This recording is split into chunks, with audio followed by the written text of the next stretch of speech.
That's not my job isn't just resistance to entitlement in uniform. And if you let it keep flying, you're not protecting the roles, you're lowering the standard for the whole team. So, welcome to Solving People Problems, the show where leaders come when the people part of leadership is the hardest part. Now, I'm Brenda Neckbottle, and I spent 30 years in HR, crisis management, and handling all kinds of workplace chaos that no one has ever warned you about. Every episode, we get straight to the point. Real problems, real people, real solutions that you can use today. No theory, no sugarcoating, just the tools you need to lead with authority to protect your sanity and keep your team performing at its best. Now, you've heard it before. A task gets assigned, and instead of leaning in, someone leads out. And they're like, that's not my job. And then they say it like it's a badge of honor.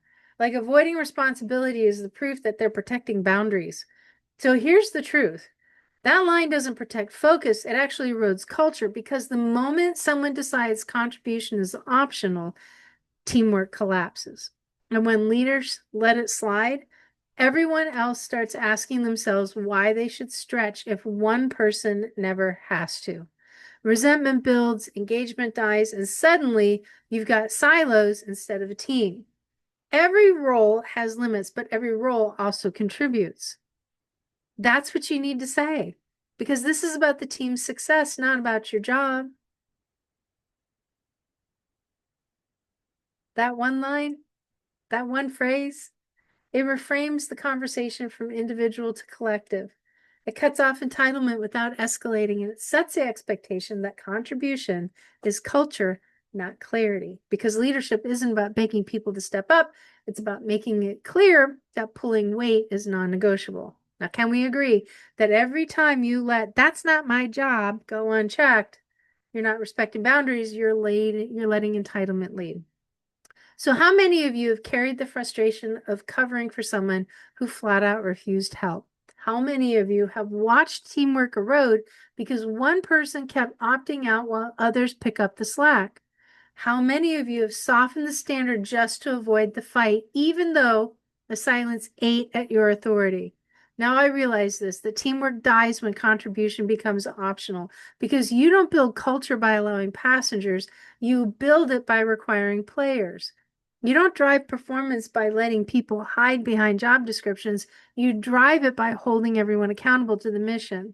And you don't earn respect by carrying entitlement. You earn it by refusing to negotiate on contribution. So, where in your leadership are you allowing not my job to poison collaboration? Where are you confusing fairness with avoidance?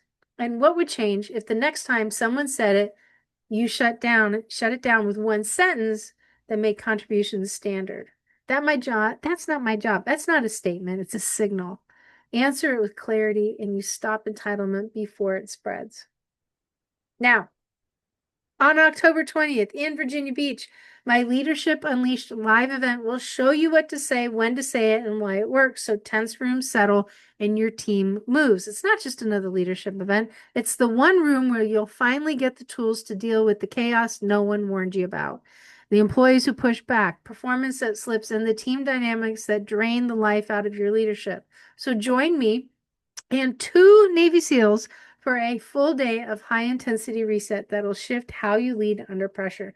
Because trust, clarity, and control, those things don't just happen by accident. You build them. Seats are limited, and we will have a few VIP spots still. So go to leadershipunleashedlive.com and book your spot.